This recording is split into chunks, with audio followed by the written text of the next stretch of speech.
So, mga kababayan,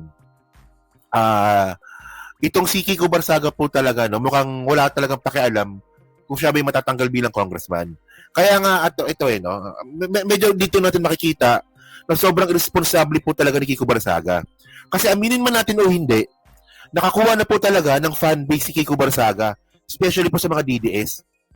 May mga sumusuporta na po talaga kay Kiko Barsaga, no, kung ano man ang sasabihin niya, naniniwala po yung ibang mga DDS. So, ang point natin dito, napaka-responsable niya po kung pababayaan niya po yung kanyang posisyon bilang congressman. Kasi po, mukhang matatanggal na po siya bilang congressman. Kasi ito yung nangyari kanina eh. Tignan nyo Oh. Ito galing tong, sa ko ba nabasa to? Philstar ba to? O Inquirer. Sabi dito, kaka-computer mo yan. Kiko Barsaga late for ethics hearing says he was very busy playing video games. Tignan nyo naman to.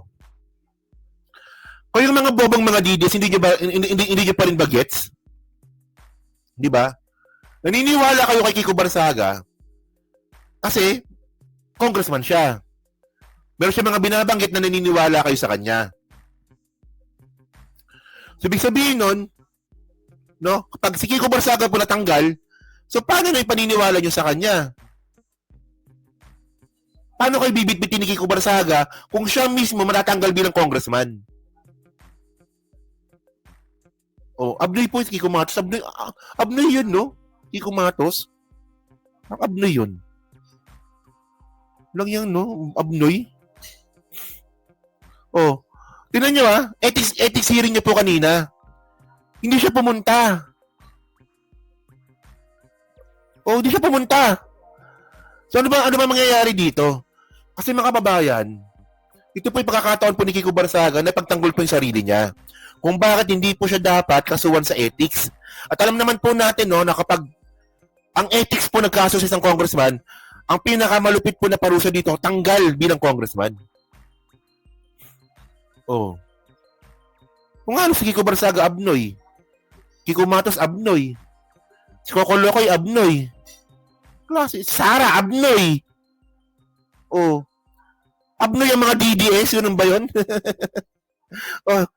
Sabi dito, controversial 4th District Representative Kiko Barsaga did make it on Monday, October 13 to an ethics panel hearing where the complaints of his fellow congressman against him were discussed.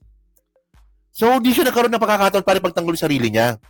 The reason, no, it wasn't the late night protest rally in Makati City that he attended, rather than General Z lawmaker lost hours of sleep on video games. Okay.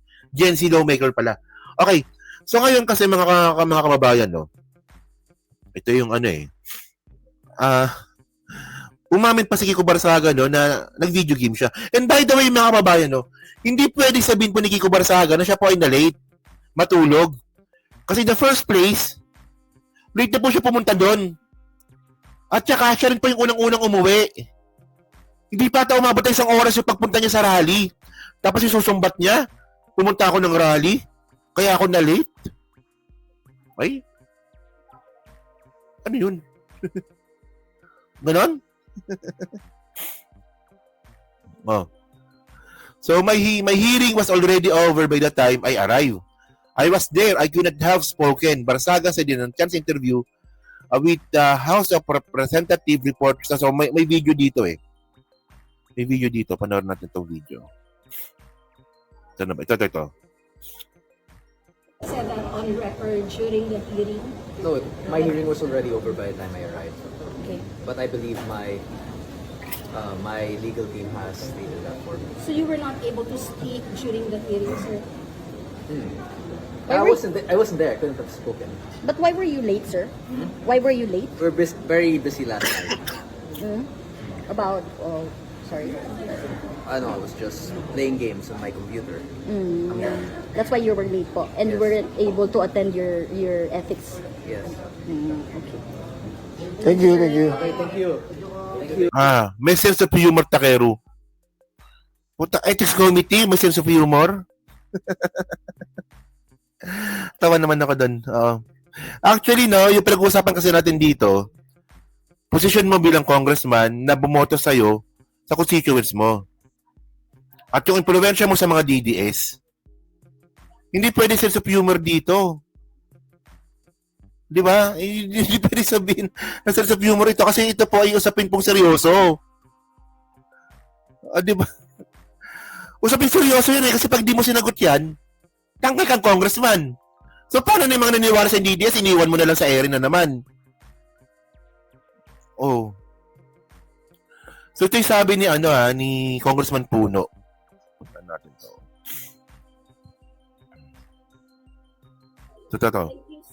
Punta natin yung yung sinabi ni Congressman Puno na isa po sa mga nag-file ng alam niyo pwede namang sabihin na kunwari na may sakit, na late ng tulog. Pero sabihin mo talaga ng video game ka. So ibig sabihin mas importante pa yung video game kasi doon sa ethics committee complain sa'yo? Parang ganun ba yung ibig mo sabihin dito? Sobrang immature nito. Kaya nga sabi ko nga mga kababayan There is no reconciliation. Ganyan po kababaw po yung mga DDS. No, obvious naman po talaga na itong si Kiko Barsaga immature. Obvious naman po talaga na itong si Kiko Barsaga mukha may saltik sa ulo. Mukha lang mukha may saltik sa ulo. Pero baliwala po sa mga DDS yan.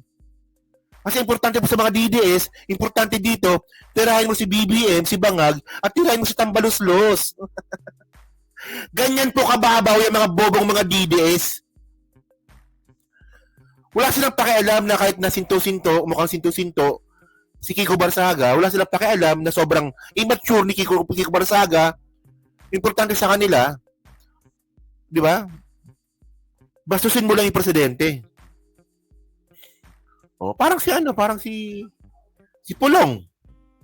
Si Pulong bobo po yun.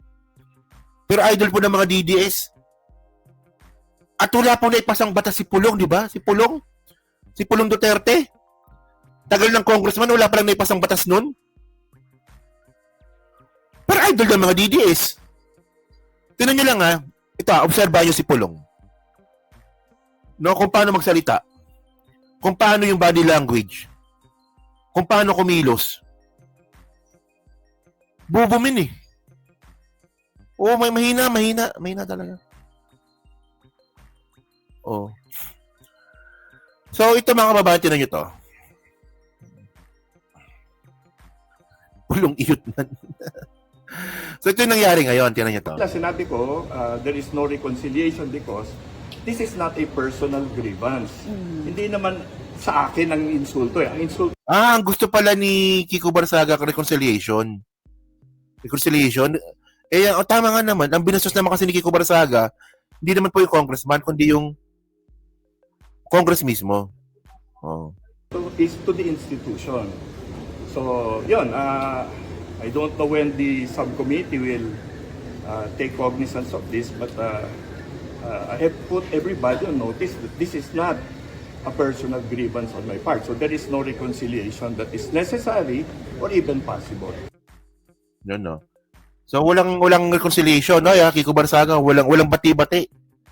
Oo, walang bati-bati. Oo. Okay. So ngayon, tingnan natin 'to Ano ba yung mga final kay Kiko Barsaga? Tingnan natin. Kasi sasagutin niyo 'to dapat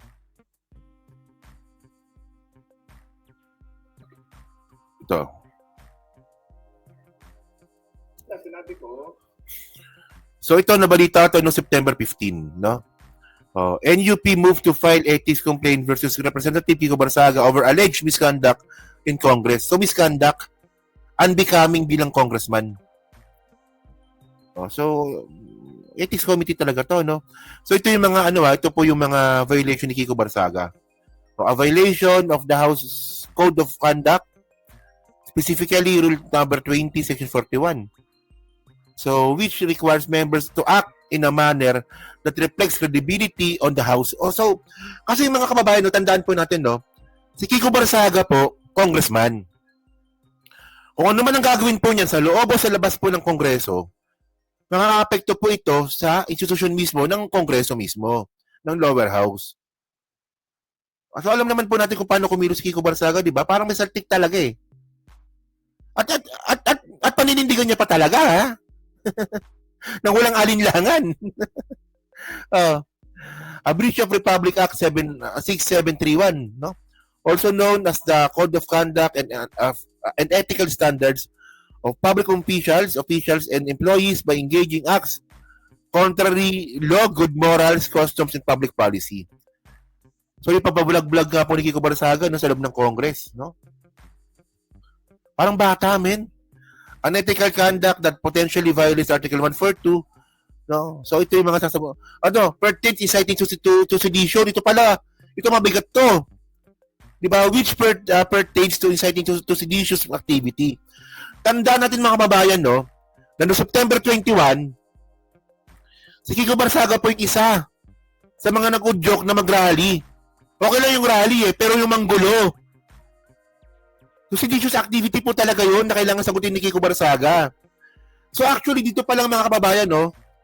Kasi sinabi ni Kiko Barsaga na yung may monotone, magdala doon ng monotone. Tama, di ba? Oh. Sabi rin ni Kiko Barsaga doon sa post niya sa Facebook, kung kayong mga pulis may mga gamit kayong mga baril, armas, kami din dapat meron. Sinabi niya po yun. So seditious nga yun bilang congressman. So, actually, no, kung ngayon binabasa ko nga itong ginawa ni Kiko Barsaga, itong kaso sa kanya, mukhang sinasadya niya po talagang hindi pumunta. Kasi Facebook post niya po talaga nakalagay doon. Na inudyukan niya yung mga magrarally nung September 21 na manggulo. Kaya pala. Oh. Conduct to deem prejudicial to the best interest of the service of the unbecoming of a member of a Congress. Yan nga yun. Sinabi ko nga kanina. Diba? So, yan. So, ngayon, paano ito ngayon?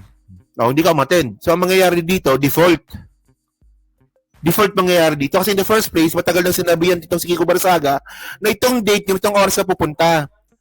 Pero sinadya niya pong hindi pumunta at ang sabi niya, panagyabang pa, kasi computer ako eh. Kaya di ko nakapunta. Oo. So, dahil nga po sa hindi siya umattend, ang mangyayari dito, default. So, ang napakinggan lang kanina, yung reklamo sa kanya. Yung depensa hindi napakinggan. At ito po, magpupursid na po ito sa hearing. Parang ganun na mangyayari dyan eh. So, paano na ngayon yung mga napaniwala mong DDS na bilib sa iyo kung hindi ka na congressman? Kung hindi ka naman kasi congressman, wala ka lang eh. Simpleng tao ka lang naman kung hindi ka congressman eh. Sobrang galit nga ni Yayam Dizon dyan, si Kiko Barsaga. Si Kuya Yayam, no? Galit na galit nga dyan kay kay Kiko Barsaga, no?